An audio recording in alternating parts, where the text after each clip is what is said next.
నమస్తే, welcome to meta news. ఇక మ్యాటర్లోకి వస్తే ఏపీలో అసలు ఏం జరుగుతుంది? వైసీపీకి రాజీనామా చేసిన మాజీ ఎంపీ విజయసాయిరెడ్డి మనసులో ఏముంది? అవసరమైతే మళ్ళీ రాజకీయాల్లోకి వస్తానని మాజీ ఎంపీ, మాజీ వైసీపీ నేత విజయసాయిరెడ్డి అన్న మాటల్ని ఎలా అర్థం చేసుకోవాలి? ఈ సంచలన వ్యాఖ్యలు చేయడం పైన జనం ఏమంటున్నారు? విజయసాయిరెడ్డి మళ్ళీ రాజకీయాల్లోకి వస్తారని జనం భావిస్తున్నారు. ప్రస్తుతం తనకు ఏ రాజకీయ పార్టీ పెట్టే ఉద్దేశం లేదని, అవసరమైతే పార్టీ పెట్టేందుకు కూడా వెనకాడనని మాజీ ఎంపీ విజయసాయిరెడ్డి తేల్చి చెప్పేశారు. జగన్ చుట్టూ కాటరీ ఉందని, ఆయన ఆ కాటరీనే డైవర్ట్ చేస్తుంది అన్నారు. ఈ మాటలు తెలుగు రాజకీయాలు ఫాలో అయ్యే వాళ్ళకి పెద్ద కొత్తగా ఏమనిపించటం లేదు.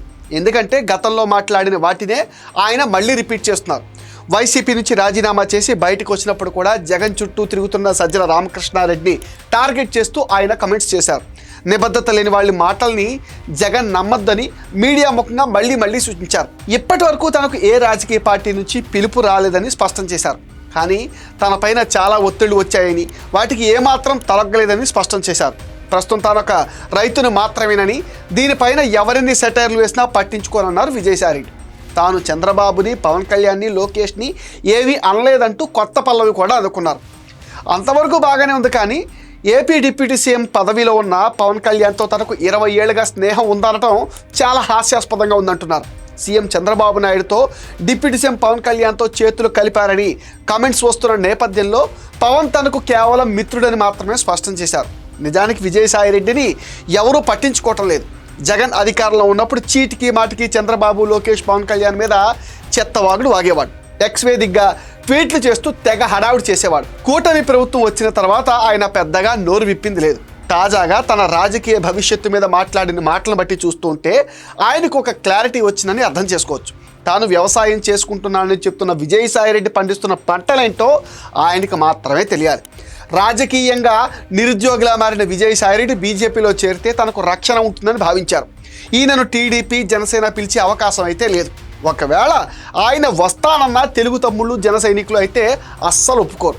చంద్రబాబుతో, పవన్తో మంచి స్నేహం ఉందని, పవన్ని తాను ఏమీ అనలేదని ఇలా పచ్చి అబద్ధాలు చెప్పడం పైన జనం మండిపడుతున్నారు.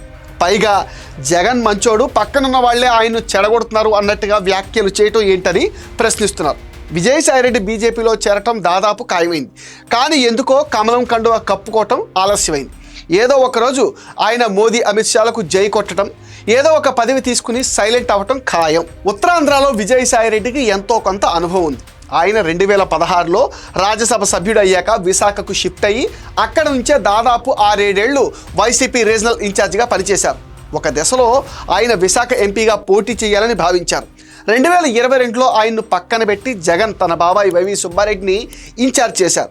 2024లో వైసీపీ ఓటమి పాలైంది. విజయసాయిరెడ్డి ఈ ఏడాది జనవరిలో వైసీపీకి అండ్ రాజ్యసభ సభ్యత్వానికి కూడా రాజీనామా చేశారు. విజయసాయిరెడ్డి ఉత్తరాంధ్ర నుంచే ఈ ప్రకటన చేయడంతో రాజకీయంగా యాక్టివ్ అవుతున్నానని పరోక్షంగా సంకేతాలు ఇచ్చారు. 2029 ఎన్నికలకు ఇంకా చాలా టైం ఉంది. 2 సార్లు లోక్ రాజ్యసభ సభ్యుడైన ఆయన లోక్సభకు పోటీ చేసి పార్లమెంట్కి వెళ్లాలనుకుంటున్నారా అన్నది కూడా చర్చగా ఉంది. ఇవన్నీ పక్కన పెడితే విజయసాయిరెడ్డి మనసులో ఏముంది అనేది ఎవరికీ అర్థం కావట్లేదు. వైసీపీ నుంచి బయటకు వచ్చిన జగన్ గురించి మాత్రం పల్లెత్తి మాట అనడం లేదు విజయసాయిరెడ్డి. అంటే ఆయన మనస్తత్వం ఎలాంటిదో మనం అర్థం చేసుకోవచ్చు. ఏపీలో సంచలనం కలిగించిన మద్యం కుంభకోణంలో జగన్ పాత్ర ఏమీ లేదు అన్నాడంటే ఆయన విశ్వసనీయత ఏంటో మనం అర్థం చేసుకోవచ్చు. మద్యం కుంభకోణంలో అంతిమ లబ్ధిదారుడు జగన్ రెడ్డి అని అందరికీ తెలుసు. కానీ ఏపీలో అసలు మద్యం స్కామ్ జరగలేదంటున్నాడు విజయసాయిరెడ్డి. జగన్ హయాంలో అన్నీ తానై వ్యవహరించారు. అప్పట్లో కొత్త మద్యం విధానం రూపకల్పన జరిగింది విజయసాయిరెడ్డి కనుసనల్లోనే. ముడుపులకు తెరలేపింది కూడా విజయసాయిరెడ్డి ముఠానే. తర్వాత ఎక్కడ చెడిందో కానీ ఆయనని జగన్ పక్కకు తప్పించాడు. జగన్ అవినీతి కేసుల్లో నెంబర్ 2 అయిన విజయసాయిరెడ్డి త్వరలో మళ్ళీ రాజకీయాల్లోకి వస్తానని సెలవివ్వటం పెద్ద బ్రేకింగ్ న్యూస్ ఏం కాదు. నిజానికి వైసీపీ హయాంలో కూడా విజయసాయి అనేక ప్రకటనలు చేశారు. శాంతి వ్యవహారంలో ఆయన పైన అనేక ఆరోపణలు వచ్చాయి. ఆ టైంలోనే ఆవేశపడి విజయసాయి టీవీ ఛానల్ పెడతానని కూడా ప్రకటించారు. తమ అధినేత జగన్ వద్దన్నాడని చెప్పడం వల్ల ఛానల్ పెడతానన్న మాటకు కట్టుబడలేదని, అందుకే ఆగిపోయానని విజయసాయిరెడ్డి గతంలోనే అన్నారు. ఛానల్ పెట్టి నష్టపోవద్దని, మనకు ఇప్పటికే ఒక ఛానల్ ఉంది కదా అని జగన్ చెప్పారని, దీంతో ఛానల్ పెట్టాలనే ఆలోచనను విరమించుకున్నానని అప్పట్లో మాట మార్చారు. మళ్ళీ తగ్గేదే లేదని, జగన్ చెప్పినా మరెవరు చెప్పినా విననని ఛానల్ పెట్టి తీరుతాను అన్నారు. ఉత్తర కుమార ప్రగల్భాలు అంటే ఇవే కదా. కానీ ఇంతవరకు ఆయన ఛానల్ మాత్రం పెట్టలేదు. ఇప్పుడు అవసరమైతే పార్టీ పెడతారని చెబితే నమ్మేవాళ్ళు ఉంటారా? రాజకీయాలకు దూరంగా ఉన్న కొన్నాళ్ళకు మళ్ళీ ఏదో ఒక జెండా పట్టుకుంటారు చాలామంది.